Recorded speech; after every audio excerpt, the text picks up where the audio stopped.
Shalom, salam dalam damai sejahtera Kristus Yesus. Jumpa kembali dengan saya Anton Siswanto.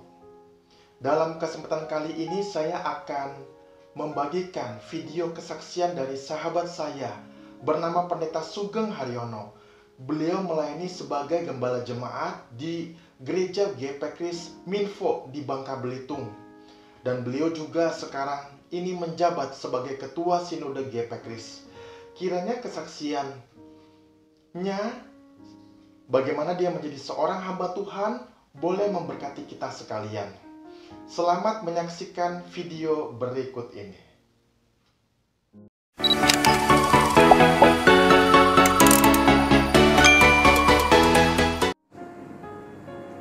Shalom, saudaraku dimanapun saudaraku berada. Senang bisa berjumpa dengan saudara lewat channel ini. Nama saya Pendeta Sugeng Haryono. Saat ini saya melayani di sebuah gereja, yaitu Gereja Persekutuan Kristen atau GP Kris yang berada di Jalan Minfo, Pulau Bangka, Provinsi Bangka Belitung. Yang kedua, saya melayani di Sinode, yaitu sebagai Ketua Umum Sinode GP Kris periode Oktober 2016 sampai Oktober 2020. Saudaraku, terhadap dua kepercayaan besar ini, saya tahu persis ini semata-mata karena anugerah Tuhan untuk saya. Semua karena kemurahan Tuhan saja. Saudara-saudara, berbicara kesaksian, secara khusus kesaksian panggilan menjadi seorang hamba Tuhan. Kesaksian saya ini tidak ada yang spektakuler, tidak ada yang istimewa. Namun tidak bagi saya mengalami, saya merasakan panggilan Tuhan itu begitu jelas, begitu nyata dan luar biasa. Saudara-saudaraku, saya lahir dari keluarga Kristen. Bahkan kedua orang tua saya, sejak saya kecil, mereka berharap agar tatkala nanti saya dewasa, saya menjadi seorang hamba Tuhan.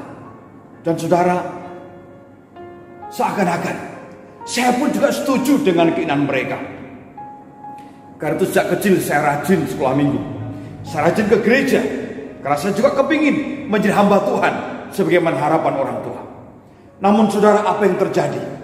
Tahun demi tahun, tatkala usia saya menginjak belasan tahun, 13, 14, 15, 16 tahun, keinginan menjadi hamba Tuhan itu semakin berkurang, semakin mengecil, bahkan semakin sirna dan tidak tersisa segitupun.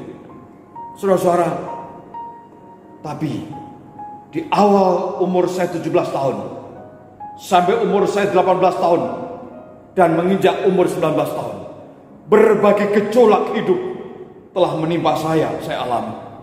Dan lewat berbagai hal itu, seakan-akan Tuhan memaksa saya harus sekolah Alkitab. Ini yang terjadi saudara. Lewat berbagai sakit penyakit, lewat berbagai persoalan demi persoalan waktu itu, saya mulai berpikir, jangan-jangan memang saya harus sekolah Alkitab. Akhirnya saya beranikan diri berdoa kepada Tuhan. Saya katakan begini, kalau Tuhan lakukan ini, kalau Tuhan lakukan itu, kalau Tuhan kerjakan ini, saya mau sekolah Alkitab pada tahun depan. Nah saudara, apa yang terjadi? Ternyata apa yang saya minta, apa yang saya harapkan, Tuhan kerjakan persis. Tuhan lakukan persis.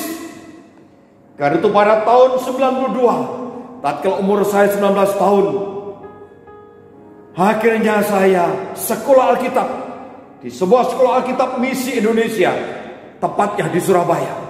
Saudaraku, 6 bulan berjalan, kakak kelas saya ngobrol dengan saya. Dalam obrolan itu dia tanya begini, Sugeng, apa yang akan kamu lakukan setelah engkau keluar dari tempat ini? Saudaraku, dengan polos saya jawab, dengan lugu saya jawab seperti ini, saya akan pulang kampung. Paling saya menjadi jemaat, atau paling saya menjadi seorang diaken atau seorang majelis. Kemudian apa jawabannya? Untuk itukah engkau hidup? Hanya untuk itukah engkau lakukan sesuatu bagi Tuhan? Saudara, sejak malam itu pertanyaan ini terus terngiang-ngiang di telinga saya. Hanya untuk itukah engkau hidup? Hanya untuk itukah aku lakukan untuk Tuhan? Akhirnya saya berdoa kepada Tuhan dengan serius. Saya katakan sama Tuhan dalam doa, Tuhan, kalau memang engkau menghendaki saya menjadi hamba-Mu, dan kalau memang engkau mau memakai hamba-Mu ini Tuhan, saya kepingin Tuhan mempersiapkan diri lebih serius. Saya kepingin sekolah Alkitab di tempat yang lain, yang bisa membekali saya lebih. Sekalipun di tempat ini, saya juga banyak berkat. Saya banyak mendapatkan berkat yang berharga.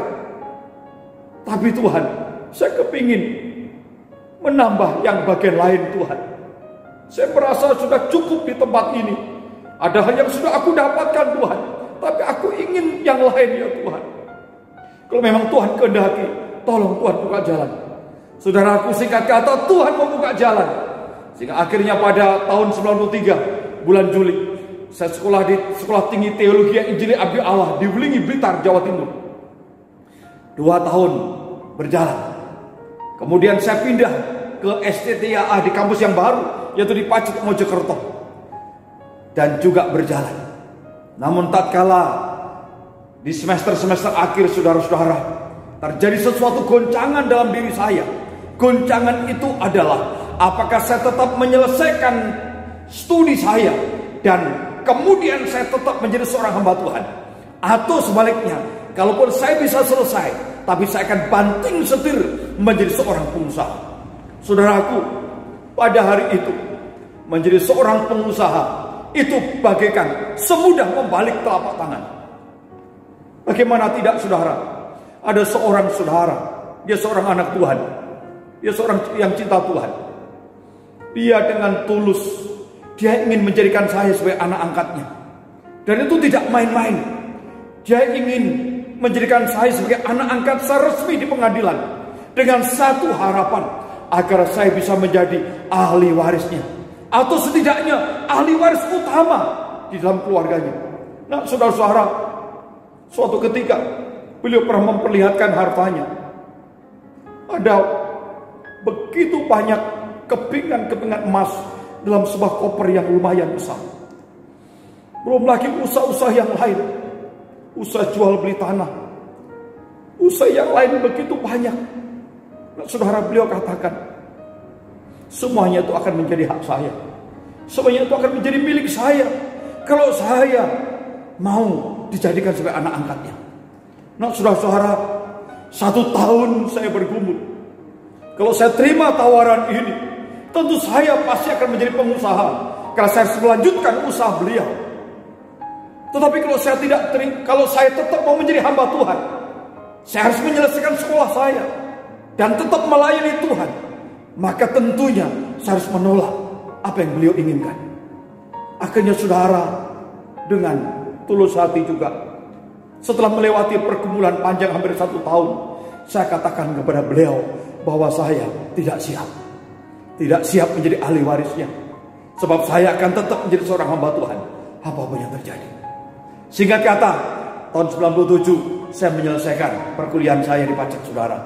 Kemudian saya ke Bangka, diutus oleh sekolah ke Bangka. Di Bangka pun terus mengalami berbagai hal, gejolak demi gejolak, ujian demi ujian, pemurnian demi pemurnian Tuhan izinkan terjadi. Nah, saudara-saudara, di tengah-tengah kondisi yang sulit, rasanya ingin mundur, tapi Tuhan kuatkan. Bahkan suatu saat pernah saya hampir terjun ke dunia bisnis, karena memang kelihatannya sangat mudah dikerjakan. Belum lagi peluang demi peluang, tawaran demi tawaran. Waktu itu, saudara, hampir saya meninggalkan pelayanan dan menjadi seorang bisnismen. Tetapi di tengah-tengah pergumulan, Tuhan tegakkan kembali agar saya tidak tergiur. Suatu ketika, saudara, pernah juga saya hampir terjun ke dunia politik, karena ada beberapa saudara, beberapa kenalan, beberapa teman mendorong saya terjun ke politik. Dan sepertinya itu akan jauh lebih maksimal memberi hidup untuk banyak orang. Tapi lagi-lagi Tuhan murnikan, Tuhan kuatkan. Setelah lewat berbagai pergumulan, lewat perenungan, saya kembali kepada semangat saya untuk tetap menjadi seorang hamba Tuhan. Saudara-saudaraku, sebagaimana di depan yang saya katakan, panggilan Tuhan dalam diri saya untuk menjadi hamba Tuhan memang kelihatannya tidak ada yang spektakuler, kelihatannya tidak ada yang luar biasa, kelihatannya tidak ada yang istimewa. Tetapi bagi saya pribadi, saya yang mengalami, saya menjalani, saya tahu persis panggilan Tuhan itu begitu jelas. Panggilan Tuhan itu begitu nyata. Dia yang memanggil, Dia juga yang meneguhkan, Dia juga yang menguatkan.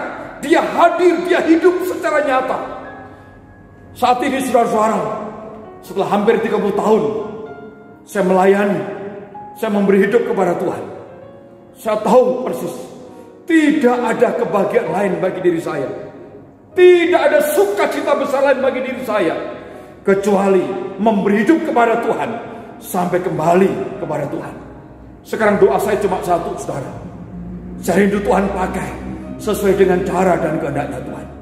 Saya rindu anugerah Tuhan semakin melimpah dalam kehidupan saya. Sekalipun saya tahu semua semata-mata hanya anugerah Tuhan. Tetapi karena itulah anugerah demi anugerah Tuhan limpahkan. Ada satu ayat firman Tuhan yang terus memberkati saya. Aku ada sebagaimana sekarang ini karena kasih karunia Tuhan. Dan kasih karunia yang diberikannya kepadaku tidak sia-sia. Sebaliknya aku bekerja keras melebihi mereka semua.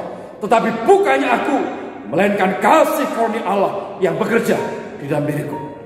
Ini kata-kata Paulus yang juga sangat memberkati hidup saya sampai hari ini. Saudara-saudara dimanapun kau berada, demikianlah kesaksian yang dapat saya sampaikan kepada saudara.